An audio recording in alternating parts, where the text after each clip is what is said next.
to get you and me both in both of ours. Back them up a little bit. Back it up. Back it up. Happy Sunday, fam. It's coffee chat time. All right, we actually have coffee today. Yes, we do. Oh, my goodness. All right, well, a regular morning time slot. We're a little bit late, but not as late. Under 15 I'm hoping minutes. you guys get by now that when we say 10:30, it's ish. 40-ish. It's ish. There's an ish. It's 10:30-ish. But YouTube doesn't let you say ish on the thing, right? So I put that in my group when I shared your link. I was like, we're going live in 20-ish minutes. 20-ish minute, an hour-ish. Yeah. Okay. So today we are talking about tracking. We're talking about tracking, not in the way that you think we're going to talk about tracking. We're going to, and we normally, is normally the right word? More often than not, we spend some time before these chats going over kind of the talking points, things we want to make sure we cover, stuff like that. We did that last night at about 12 o'clock. And it just became a rant. It just became a rant. We just started ranting to each other. So we decided this conversation is probably going to be off the dome. I think that's the word, that's the phrase you used earlier. Yes. We're going to do this off the dome because there's a lot of stuff that kind of was going through our heads last night and today as we're thinking about it. But we were going to call it something about wearables. Right. About fitness devices. And then we started thinking about nutrition trackers. And we were like, data in general. There's just a whole bunch of stuff that kind of comes into this. And all of the challenges that we see people going through with tracking various metrics. So there's a handful of things for different trackers or tools that come into play, right? It's the tools. Tools that we use to track everything from wearable devices to food logs to fitness tracker to I'm logging my exercises, workouts to blood work to body composition scale. Like there's so much out there. And I think we kind of got started. I mean, it's obviously an ongoing topic we talk about all the time. But earlier this week, I was saying something about I was going to Five Guys, you were going to Whole Foods. Mm-hmm. And I said standard go-to for meals. Not cooking. And I forget what I was looking at. I was putting my Five Guys in my chronometer or something. And you guys know I don't do calories. Calories isn't a thing for me. He focuses on macros. The thought, as I'm looking at chronometer, the thought crossed my mind, it's interesting. Oh, no, because I was also looking at my watch. My smartwatch was telling me how much. That's what it was. I was putting my stuff in chronometer, but my watch yelled at me because I forgot to turn my workout off. Oh. And it was like, you just completed an hour. And I'm like, oh crap, I forgot to turn that off. That happens to me a lot too. Yeah. And I was thinking about that as I was doing all this, and it was like, I don't think a lot of people connect or realize when they're thinking calories, that if you work out for an hour and your workout tracker says you just burned 300 calories in your workout, that you didn't actually burn 300 calories because of your workout. There's a difference in I burned. We did talk about estimated. This that day. Yeah, I estimated. It's estimating. We'll get into equations and estimations.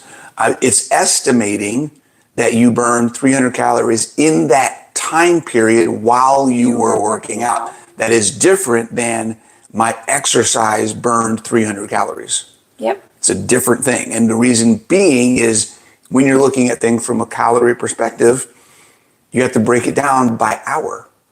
If you burn 2,400 calories a day, that means you burn 100 calories an hour. So if you worked out for an hour and your watch says you burn 300, the exercise is only an additional 200. Yeah, and I was telling you that the Apple Watch does that for you. So with Apple Fitness, it will say active calories. Right. And some places do that. Something like that. Yeah, mine doesn't. Yeah. And I don't know if I've ever had neither of us use the calorie function for anything. No. We don't track it. We're not paying attention to that. And as we we're going to get into a lot of the practical stuff. And then as usual, we'll get into the mental stuff, the things that we see getting in people's way with using these devices and tracking all sorts of data they do wrong. But one of the big ones, if you're not careful, and one of the things we say all the time is when you're using a nutrition tracker, you need to tell it what your macro goals are. You don't let the app tell you what your macros should be. Yeah. And a big thing that happens there is, especially with calories, with the exercise calories, it syncs a lot of the time, and then it'll pull in what you burned, and then it will automatically factor that into what you've eaten that day. And if you are following what this nutrition app is telling you to do, it might be telling you to eat a lot more because you burned XYZ in the day, and now it's taking that out of your totals and saying, now you need to eat more to make up the difference. Right. And you're going to end up overeating if you're listening to these devices. And that's another reason why I don't use calories from I don't calculate people's TDEE and all that other kind of stuff to figure out based on that. We just had that conversation this morning because somebody asked in my Discord channel, do you drop your calories on rest days, or do you drop your food? Do you change your nutrition on rest days? Should I eat less on my rest days? And it's okay, well, if you're trying to optimize metabolic function, then your body needs what it needs every day. Also, rest and recovery requires just as much nutrition and energy as exercise does. Sometimes more. So when you're looking at things from that perspective, and like she said, you're using the tool to calculate it for you instead of looking at your own life and how you're being impacted by what you're doing. I think we're going to go back to that because everything always goes back to you have to be aware, you have to make the evaluation and critically think about what you're doing for yourself. That's the bottom line for this entire conversation. Right? The overarching theme is you own the app, the apps don't own you. Ooh, there we go. Own your journey, as we always say, right? Be the CEO of your body. Own your journey. Yeah. Own your process. Learn. This was the big thing we wanted to make sure. That was one that you were on last night. Say what you said about if you've been tracking. If you've been tracking nutrition, for example, for 3 years, 5 years, 2 years, and you cannot figure out what to eat when you are not tracking, you've missed the entire point of tracking. Yes. We don't track macros so that we can follow some numbers that we've been given. And we need to plug it in and be able to see that we're hitting these numbers to know that we are making solid decisions. Right. It's a tool for us to learn what's on our plate. What does 8 ounces of steak look like? Bless you. What's in a sirloin versus a filet versus a ribeye versus a New York strip? What's in 80-20 ground beef versus 90-10 ground beef versus 93-7, which, by the way, these percentages in your ground beef are not actually telling you the percentage of your macros. It's based on whatever, some farming practice or something. Right. It is not this whole concept of not understanding what you're putting in your body. You should be using tracking as a teaching tool, a learning tool for you to understand what you're putting in your body. And the mindset of giving the control of your nutrition to the tool and to the numbers is why a lot of you get stuck not knowing what else to eat. I'm bored with what I'm doing. There's no variety. I don't understand. Well, how do you make this work? Yep. Because you're looking at the numbers as this is the ultimate thing I have to do, and you're not looking at what does it mean. And this is why so many people, so when people come to us, like you said, we don't just use arbitrary TDEE calculators or macro calculators to just spit out numbers to give you when you first start working with us. We need to see what you're already doing. So we're going to ask you to track what you're already doing. And when I have people come to me who've been in other programs, Right. and then they've been off track, They only know what to eat when they're given macros. And then when they're not given macros to follow, they eat whatever they want. They have no concept of what they're eating. They're totally off track. And then they come back and they want macros right away. Oh. Because I don't know what to do if I'm not given macros. If I'm not given macros. So they say, or meal. Some people need meal. Like, tell me what to eat. What do I? I'm like, well, eat what you've been eating and just track it so I can see what you're doing. And they're petrified of intuitive eating. Yeah. And can I just get my macros? Well, I can't give you your macros if I don't know where you're starting from. Yeah, here's something about the idea of intuitive eating that may help people take that to the next level. Intuitive eating does not mean, should not mean, because I think it does for a lot of people, should not mean you just eat based on how you feel. Intuitive eating should be a combination of how do you feel, how is your progress going with eating without tracking, and your experience that you have learned through the process of being in control of your journey.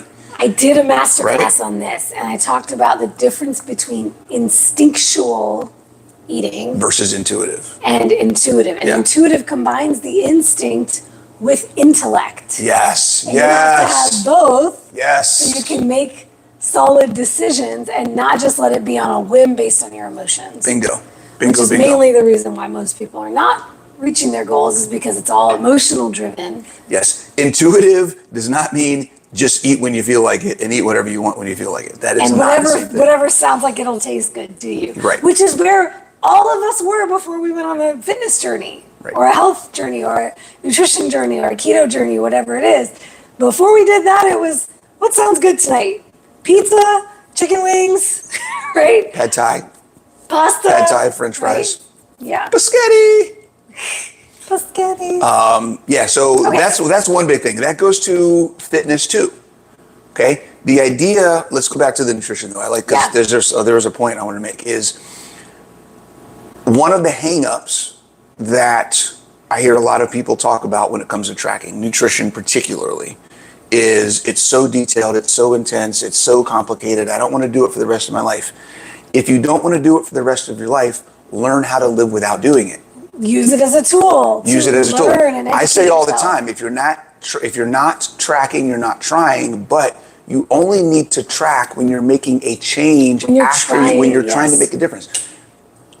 If you've learned what's working for you in a time frame and you've identified, okay, this is what my meals look like, this is how I feel after, I know if I have around this much food, I feel good, and then I can have my next meal and I'm not going off track.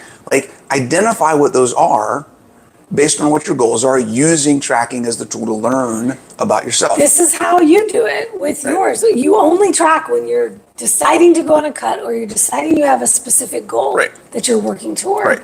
And then, because otherwise you eat the same, you eat your meals, your ground beef and your eggs. But then once I identify, these are the things that I have, like I know, without having to write it down, I know that if I have 10 to 12 eggs a day and about a pound to a pound and a quarter of ground beef a day with 3 to 4 tablespoons of heavy cream in my coffee, that I will be on a lower amount of fuel macros, that I'll lose weight. If I do more than that, now I can go to a restaurant and say, how many ounces is this whatever? And I know if I get 8 ounces of ribeye, the fat will probably be higher than if I get 8 ounces of filet. So I can mentally just figure that out in my head and know where I am for that meal or the meal before, and then decide what my next or previous meal is going to be based on that. I don't have to write it down every single time. Yep. Yeah, you're only using the app to learn what is a typical macro range. If you don't know anything about what's in your food, how much protein, how much fat is in this particular cut of meat or in an egg, right? Like that, I know we both know off the top of our head. You do. I always forget. It's 1-to-1. It's like for ratio. Yeah. In an egg of fats and proteins. Right. So with eggs, it's super simple. Half a carb. Yeah, and then bacon, for example, it's going to depend very much on where you get your bacon from. Right. Because some bacon is going to be very high fat and low protein. Others are higher protein, lower fat. a lot of standard bacon is 1-to-1. Right, mostly. But Most these are the things fatty where meats are 1-to-1. if you understand these things, then making decisions doesn't have to be stressful. Right. So really the tracking can be a period of time in your journey for you to learn. And then here's what happens with a lot of my clients. They'll get to a place where they're comfortable, they're in their maintenance, they have their standard stuff, they do that for a while, they might get a little comfortable, right? And this is what happens with you too, right? When we're, coming off of why you decided to go Well, that's on why I this decided, because the last, for year and a example. half, I've just been kind of chilling and. Yeah, and what happens when you're not tracking for most people is you start getting a little slack. You said you weren't measuring your heavy cream, right? Right, I wasn't measuring my heavy cream. There's other different things, but that was less about my ability to know where I was at. It was more about my not caring. Right, and this Right, is the thing. I didn't have a goal. I haven't had a specific goal that I was shooting for, so it was kind of like. Whatever. Right, when you don't have a goal you're working toward and you're wanting the freedom of not having to be in an app and doing the detailed tracking and Right. plugging things in and looking at everything, it does provide more time and energy for you to focus on other things. So when life gets crazy, I usually say to people, this is when the tracking can go as long as the decision making is not changing. Yes, that's the key. Don't make decisions based on your tracking. Tracking is a record of the decisions you're making. It doesn't go the other way around. But what happens for a lot of people, this would go in that list of Right. what people do wrong with tracking. When they're not tracking, now all of a sudden they have this mindset of, oh, nobody's going to see it. Right, I'm not writing it down, so. Nobody's really going to see it anyway. Right. Your body knows all the time what you're doing and not doing. Guys, Your your body's body is tracking. always tracking. Your body is always tracking. Whether you're tracking it or not. So, but that's a mindset thing that happens to people is if I'm not writing it down and it's not going to be on record, well, today I'll have macadamia. I'll have a whole package of macadamia nuts. I'll have a whole, I'm going to go get Ben and Jerry's. Macadamia. Ben and Jerry's for me. Ben and Jerry's. But that's where things start slipping in. Jubilee because now, though. We have a new cream. We have a new ice cream place right on the corner. Old school ice cream. Old school, shop. like, yeah. On our block, like on our same building, basically, like Is couple it? buildings. No, But it's like one end of the block over. 1 block over, Yeah. yeah. Dangerous. Just dangerous. Anywho, back on track. Back on track. with Back on track tracking. with tracking. I was going to say something about fitness. So the fitness trackers, the wearables. Oh, yes. There are so many things. Oh my gosh. Okay, I think the number one thing when we talk about fitness trackers, and this goes for any electronic device. So fitness trackers, then I'm not going to say fitness trackers. Any biofeedback device. Okay, so that can be an Oura ring, that can be a smartwatch, that can be the Oura rings. bioelectric I got impedance, opinions about the Oura body ring. composition scale, that can be the lumen, that can Oh be, my there's gosh, so so many many, things. there's so many different things, right? Ketone testers. The one thing to remember about glucose. all of those, there's two main things I think. One, none of them are giving you exactly what they say they're giving you. Oh yeah. Okay? So when you look at something and you go, oh my God, it says this. Okay, great, it says that. Who cares? In the context of everything. In the what does context that of really everything mean? else, what does that really mean? And that's the second piece of it, is understanding that any one thing does not determine your progress or your health. This is where you were talking about the The puzzle piece. okay?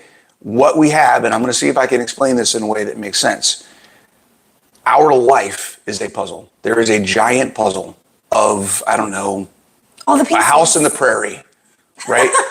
And each part of the house or each part of that puzzle, it's all divided up into different pieces, is one metric, one measurable item that makes the entire picture.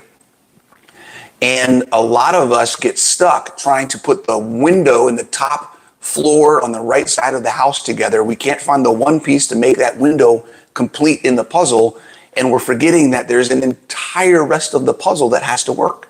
And if now, we can't get hours that later piece, or days later, yeah, you're still fixated you're on still that fixated piece. on the thing. You're gonna have a whole incomplete puzzle, Yeah, missing pieces everywhere. and you're wondering why things aren't working. It's because there's a whole bunch of other stuff you could be working on too. And maybe if you put some of the other pieces of the puzzle together, you will stumble across that one piece that you've been missing. Oh, that's so it. I Right? think that's so it. And it's the we're fixation. the fixation. And That's the thing, ultimately, right? that's the other overarching theme of this. Whether it's a fitness wearable, whether it's an Oura ring, whether it's blood tests of all kinds, all the labs. We That's got another into one. that too, Yep, right? yep. This hyper fixation on one variable is killing your progress, y'all. Yep. We talk about all the time with the scale, for example, because it's such a great example of this. When all you're looking at is the weight and you're missing the That's rest the big of the one. forest because you're focused on one tree. Yep. If you looked at it among everything else, for one, it would give you a lot more information if you looked at it alongside all the rest of the data that you're tracking, all the metrics, versus looking at one metric isolated. It doesn't give you any information on its own. Right. It doesn't allow you to make holistic decisions. When you're fixated on a metric, all of the decisions you make are focused on that metric, not on your life. And if you're trying to improve your life, you have to include other things. And then the other aspect of it is when you're focused on a metric, this is what you were just talking about, when that one metric doesn't change, then you get defeated upset. And you get depressed because I'm not making any progress, even though there's 18 other different things that are getting better over here, but you're just completely missing them. Gosh, that's right? we see that every single every week day. in check-ins. Every day. Every day. And what are your wins? What are you grateful for? You see all these things and then insights and all these great things happening. Yeah. And then challenges. I just can't get the damn scale to move and I'm so defeated and I'm over it and blah, blah, blah. I might as well just quit. That's the funny thing about the and mind, it's like right? You just talked about getting stronger in the gym, being able to do things you haven't been able to do in years, your clothes fitting better, all this other stuff. And then that one, because the scale didn't move, you're totally, I might as well just give up. Yep. And that's the funny thing about the mind. And even in a single check-in where it's all, our clients are writing the stuff all in at the same time. It's like, I'm going to say, here's all the things that are going great. And then the next question is, are there any challenges or things you need help with? And it's all the bad stuff. It's like, well, wait, did you not recognize any of the stuff you just put at the top? Yeah.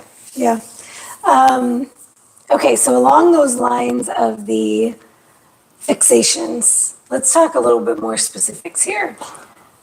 Common ones. Yes. Okay, the most common one outside of weight. We don't need to talk about weight. Everybody's fixated on weight. We all know. I have actually a scale obsession masterclass that you should check out. Okay, all right. If you're struggling with the scale. Okay, I would say for me, I think the second two, it's go back and forth. Okay. Is ketones.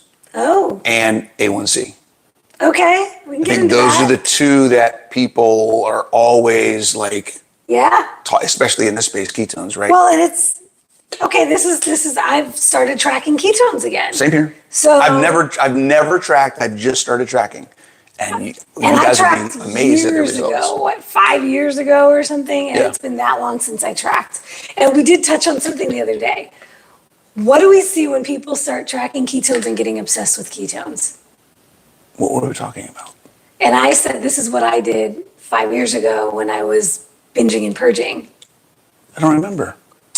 You're trying to get away with something. Oh, yes. You're cheating. Oh, because you're eating crap, and then you want to see if you can cheat the system and get back into ketosis. Right, because you're thinking it's all about ketosis. I need to be in ketosis. As long as I'm in ketosis, I can do whatever else I want to do. And that was me. I was the only reason I was obsessed with the ketones and the glucose was because I was effing around and finding out. Right. And I was trying to cheat the system. So a lot of the time, that's what we see with the ketones.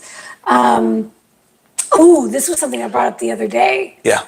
And it relates to the ratios. And I was like, what happens with people, and sometimes when people are chasing the ketones too, they're so focused on getting to an 80% fat ratio that now they've way overconsumed because they were at maybe their threshold for fuel and for food intake for the day, but their protein was higher than their fat or was higher than the ratio they're trying to hit. So now they're like, oh, my fat, I need to get up higher to get to the 80% fat, so now I'm going to eat more fat. Yeah, I want to address these two questions, these Sure. two comments here. So Heather said, I'm never in ketosis. And then Sarah said, how do you know if you're in ketosis?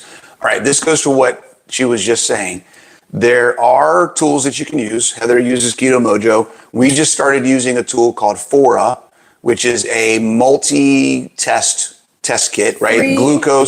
Glucose, ketones, and Lactate. lactate, which is awesome for some stuff I'm doing. We're going to do a video just all about Oura. Yeah, so there's a link in this video on my side. Yeah, I think you have a link for yours. Is I it haven't on your posted it Instagram? yet. Okay, but she has a link. I have a link on my YouTube description for it.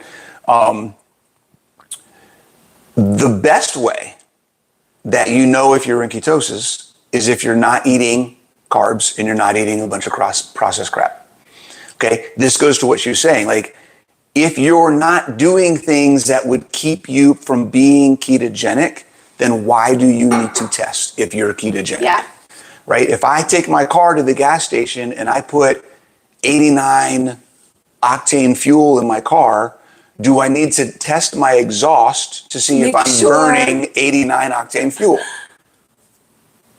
Yeah. Probably not, because that's what I put Well, in it. this is where So- these tools can be very helpful at the beginning of Right. your journey when you're just getting started, right? The pea sticks, for example, the ketone pea sticks, those are not going to stay high after your body has learned how to use ketones.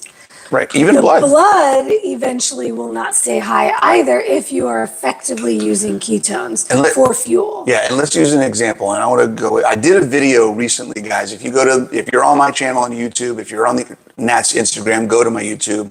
I just did a video titled Ketosis 101, all about ketone myths. I forget what we titled it, but the thumbnail says Ketosis 101, where I get into more detail about this. But Heather's saying that, I don't know what you're doing, Heather. I don't know what your current diet is and things like that. But the idea that you're not in ketosis, particularly if you're eating carnivore, if you're eating carnivore, you are in ketosis more often than you think.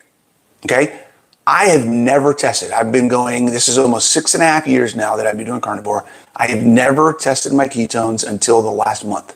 I've been testing my ketones almost every day for the last month. I average 0.3 to 0.5 most of the time when I'm testing, in the morning and in the evening. After a workout, it's a little higher. I had one day where we ate late dinner and I ate a lot of fat. That was the Mission Barbecue night. I ate a ton of fatty food and I tested before we went to bed and I was at 1.1. That's That's the highest I have been. That's the only time I've been over 1 the entire month. Okay. But guess what? 0.3 is the cutoff for the medical definition of ketosis. If you're at 0.3, you are in ketosis. You don't have to be at a Over 1. 3.0 or a 5. I see people talking about, I'm trying to get to 5. That is a waste of effort. Well, here's the thing. That There's is no benefit to that. therapeutic ketosis. We're talking if you have epilepsy and you're using it as a therapeutic medical intervention, that is a different situation than talking about living a ketogenic lifestyle for Right. purposes of general health and body composition. Right. So if you're at 0.3 to 0.5, you don't need more than that. There's no benefit to you. And if you're trying to get higher and you're trying to get higher by eating more fat, then you are completely defeating the purpose of what it's supposed to be doing for you anyways, because now you're making more than you need. exactly. And that's why it's showing up as higher, because there's excess. Right. And that's the definition, essentially, of ketosis. Excess ketones in the blood, in the urine, however it is that you're testing. You don't need excess, especially when you are doing it for body fat loss. You don't want excess fat floating around in your blood. You want the fatty acids to be broken down from your own body. Yes. So, and what I will offer here for Heather, because I do know a little more about her situation, and she's doing what I'm doing now. She's just recently switched from higher protein, and I think Heather generally stays lower fat and is incredibly active, like 10 times more active than I am. Right. Cardio-wise, and more intense exercise. She's an animal. Yeah. So You're an animal, Heather. I'm not surprised at all with the high protein, low fat, and high activity and low body fat. She's also very low body lean, fat yep. percentage. Lean. So of course you don't have excess ketones floating around in your blood. Now she's recently increased the fat and she's doing, I think she's following Keto Savage, Robert Sykes protocol as well. So I would suspect you might start to see some higher because ketones. you're usually higher. And here's the thing, I usually do, now I'm not usually low fat by any means, by any stretch of the imagination, in my off season, in my building phase, at maintenance, right? So in my cuts, I get lower fat, but it's still nowhere near low fat. a low fat diet, or in the context of a typical bodybuilding diet, Right. I'm still eating 2 or 3 times the amount of fat that a typical bodybuilder would that eats low fat. So it's definitely not low fat. But in my off season, my protein does stay higher than my fat. Or it might go 1 to 1 and they're both pretty high. So what I did was drop my protein significantly, half my fat basically, because I was doing the 80-20. And that first week that I did 80-20, my ketones shot up above 1. I think I might have gotten up to maybe a 2 once. Yeah, I think there was one or time you're like, close oh my to God, it. I'm at 2. Yeah. And then as I started bringing the fat down and bringing the protein up slightly, 10 grams at a time each week, I've seen it now come into the under 1s, anywhere from 0.6 to 0.8-ish on average. Yeah. And then I'm sure as I continue to cut the fat slowly over this cut, I expect it to maybe come down to 0.2, 0.3, 0.5 at the most, maybe. So. Right, yeah. And, there's some times where I've done my test and it's like 0.1, 0.2. I'm like, okay, whatever, no big deal. If my ketones get over, and I said this in that Ketosis 101 video, I said the wrong numbers. I said in that video, if my ketones get above a 1 or 2, then that's more than I think I need. But after testing for a month without trying and doing lower fat than my threshold, I'm averaging a 0.3 to 0.5. Like I'm not even trying. So for me, knowing that my average without trying is 0.3 to 0.5, if I'm at a 8, a 9, a 1, then I know there's something. 0.9? Sorry, 0.8 to 1 or higher. I know that there's something that I did different dietarily than I normally wouldn't do. And because I'm not supplementing with ketone esters, I know it's coming from excess fat, which tells me I went overboard on the fat. You don't need that much fat. So thinking about if you're going to, here's a mindset switch for a lot of you guys that are tracking ketones.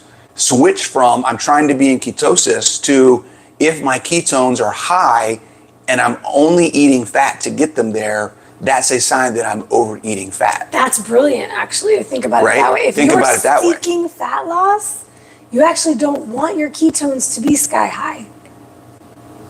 Right. Yeah. So if you're over a 0.5 or a 0.6 on your ketones, that is a sign that you are likely overeating fat. And you are probably not active enough. Ooh, or both. Or both. Yeah. Right. Yeah. Do something that requires your body to use that energy and don't eat as much energy, fuel. Yep. So there's a ketone thing. You want to talk about A1C? I'll just talk about A1C, guys. And in the context of any blood work. In the context of any blood work. When you are like, oh my God, it's this number. Right. And you're not even looking at the context of what was your number before. Well, that's 3 things. I was going to say 2 things. You just added the third thing. So there's 3 things when it comes to blood work. First, let's talk about in this space as a keto, carnivore, low carb, higher. Before we go there, Carnivore Muscle, shout out to our boy.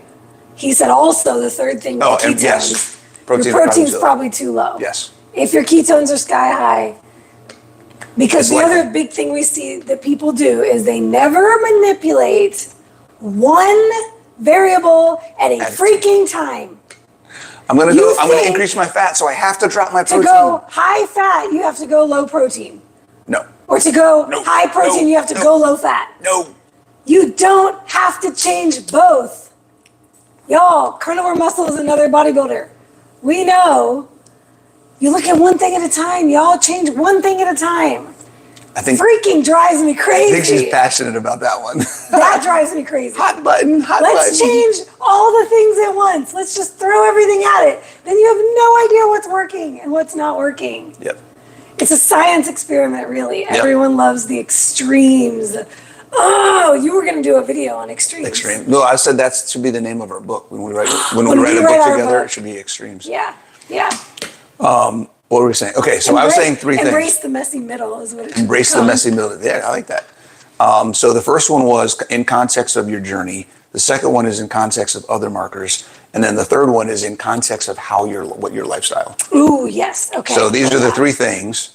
Hey, thanks a lot, man. Appreciate that, John. Thank you, John. So in context of your lifestyle, if you've chosen a keto carnivore lifestyle, then we're looking at understanding that most of the metrics you're looking at from a blood marker medical perspective aren't made for you. Okay? In a big way. Think about that. HbA1c. We know that A1c is different for carnivore people than it is for regular people.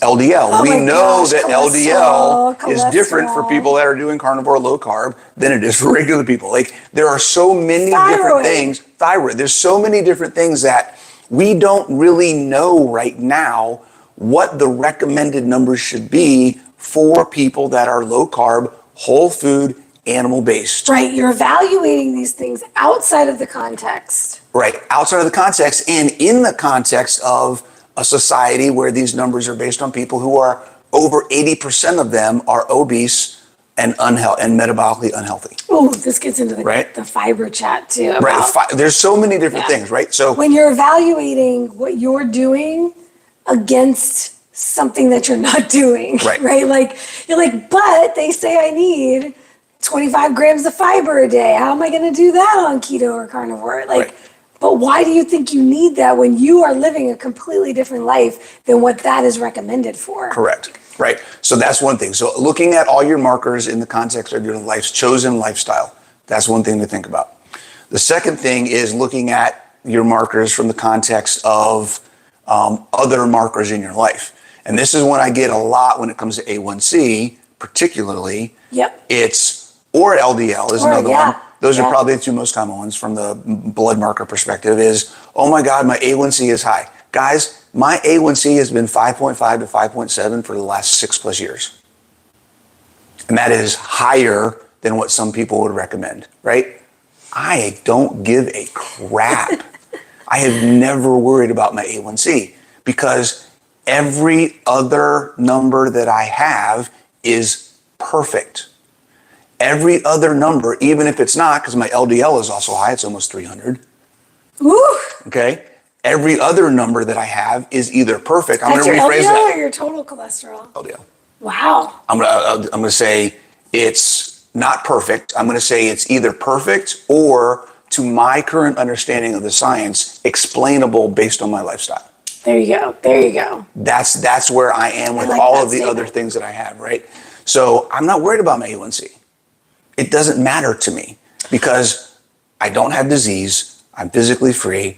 I'm able to gain and improve my physical performance. Well, you know what I see a lot of the time is, I got this blood work. What does it mean? Should I be concerned? Right. Well, did you ever baseline your blood work before? Do you know what your numbers were before you started this diet? And this is the third piece, right? In context of your journey. Right. Because your A1C may have gone down. Right? Is it an improvement is the question. The only reason we ever get blood work is to see if you are improving anything, not just to get arbitrary numbers. Right. The first time you ever get blood work and you don't have anything to compare it to, you cannot make any inferences based on this information. Yeah. Or if it's been forever, 10 years. right? And you're just starting something and you want to get it. That's the start of Yeah. your trend. That's the start of your baseline. Yeah, I have people who just got for the first time ever their people? I said people. Oh, it sounded like you said I people. Who just got their CAC for the first time. Right. And it's high. And they're, 60 years old. Right. They're like, but I don't know what it was before. It could be an improvement. Correct. So they're trying not to Correct. stress out yet. You can do it, retest it again in a year or 2 years and see Right. if it's See you, Karen. improved. Yeah. So a lot of the time when you already have existing health concerns and issues that you've had for a long time, things are improving and you may not know if you never got those tests before. And this also kind of overlaps with what we talked about before, is the hyper-focus on one thing, you're going to miss something else. So if you're hyper-focused on your LDL and my LDL is not getting better, but what you don't, what but is you your look, HDL? right? What is your triglycerides? Well, What but is even your- other stuff, like what is your creatinine?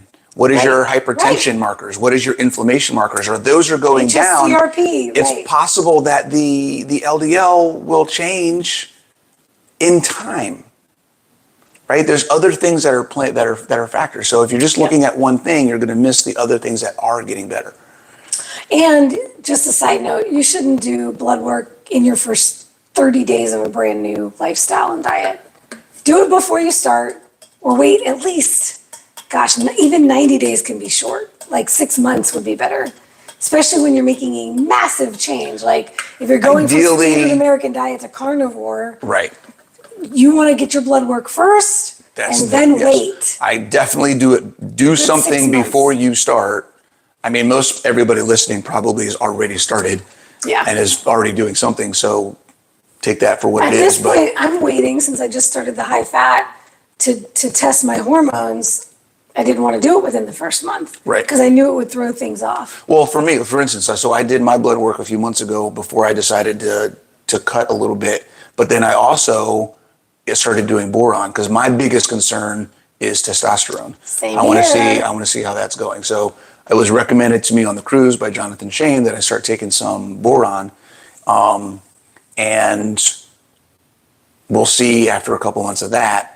I'll do another test, but I want to, Yeah. because I also introduced this cut and it's only been a month. I want to wait a couple months on the cut with the boron and all that stuff to kind of see what happens. And I regularly get my hormones tested about every quarter or so, every few months. So I have a lot of baseline data from all the different things that I've tried, and I've done a lot of trying one different variable at a time, whether it's a new supplement or I tried increasing carbs or I tried increasing fats, and now I'm trying that higher fat and much lower protein approach. So I'm giving it some time before I look at the data again. Yep.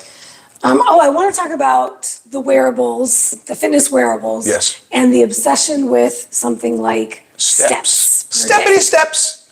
Get your steps in. I had a new client, and she's going to know who she is, come to me. And when we started, she had just recently started strength training within probably 6 months, maybe a year. And this isn't just this client. This is something we both hear This is a good lot. example. This is an It's a good example because this is not the first time we heard this. Right. Oh my gosh, so much, especially for the ladies who've done cardio every time they've tried to lose weight, right? Yeah. So starting strength training, it's a different kind of training, right? Mm-hmm. We hear a lot of the time I'm not sweating in my workouts, or I'm not sore at the end of my workouts. What does this mean? I feel like I need more. My workouts aren't enough, right? I need to add more exercises. I need to add something to feel this burn, right? Yeah. Well, in this particular case, this client had been striving to hit 10K steps or whatever the number was for the steps per day for a long period of time. Now, dedicating an hour out of her day for strength training, the wearable wasn't tracking steps during that strength training session. So it took a whole hour out of her day where she's not getting steps. And she was devoting time away from her trampoline or her walks to her strength training. So now she wasn't hitting her steps. Oh. And that was a sore point for her. And she knew better because she'd been learning a lot from us, that this new way of training was better for her in the long run. But it was a mind F. Right. Because it was like, but I'm not hitting my steps or I'm not hitting my calories. The for the day. idea, the recommendation for steps, okay, at its core for most people is based in getting people to not be sedentary. Okay, that doesn't mean the steps are the goal. Yeah. Movement is the goal. Steps is a way to get people A to way move. to track it. Yeah. It's a way to get people out of a chair. Yep. So if you are lifting weights in the gym, you are moving, you are not sedentary, you have accomplished the goal of what people are using a step recommendation for. And the whole point is to build awareness of how much you're moving throughout your day. Yes. This is the other thing that burns me up on this topic. Doing circles in your living room at midnight to get your steps in. Yes. Because you didn't move all day. Yes. You didn't change anything with your lifestyle. The point of tracking your steps and setting a step count goal is to get up and move more during the day. Maybe while you're working and you have these intense work bouts, you set an alarm every couple hours so you can get up, and go to the bathroom, go get water, take a walk, do some air squats, and do some burpees. Interrupt your day with movement, not getting to the end of the night, having no more movement than you ever do, and now stepping in place in your living room to get your steps up. Yep. While it will accomplish the goal of hitting the step count, it did not accomplish the goal of changing your habits. Right. And what will really change your life is changing the habits. I've had clients who during a Zoom call were on their phone walking the circle between their living room, kitchen, and dining room while they're on the call just to get their steps in for the day. I'm like, could you just sit down for a second so we can talk? Like, focus on what we're doing here. Like, yeah. And that's, yeah, guys, it's not about the steps. It's about moving your body, and just understand that. That will help things here. Also, if you're doing it because you think getting the steps is going to help you lose weight faster, the other piece. That's right? the other Understand piece. that is also not the point. Okay. Working out at the gym, lifting weights, building your muscles, building your movement patterns, doing all those things are going to do so much more for you in that aspect than getting your steps in. Yep. And this goes along with the tracking apps, but it also goes along with the concept of strength training does not burn as many calories as cardio. So this is another struggle with the mindset that a lot of our ladies struggle with when they start strength training, because they're used to seeing that I burned 800 calories in my HIIT class, and now I don't want to devote that time to strength training because it's telling me I'm only burning 200 calories in my strength training. Well, this is one of the first lessons I teach everyone that comes into the academy. We do not train for calorie burn. Woo! That is not the point. It's not the point of training. And this is why we call it training and not working out. This is another big thing we teach.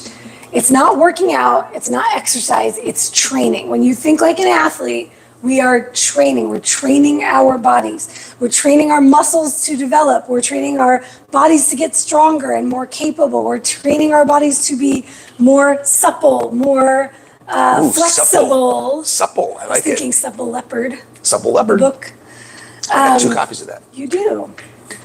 So to be more dynamic, to be more, what are all the other? Physically independent. Yeah.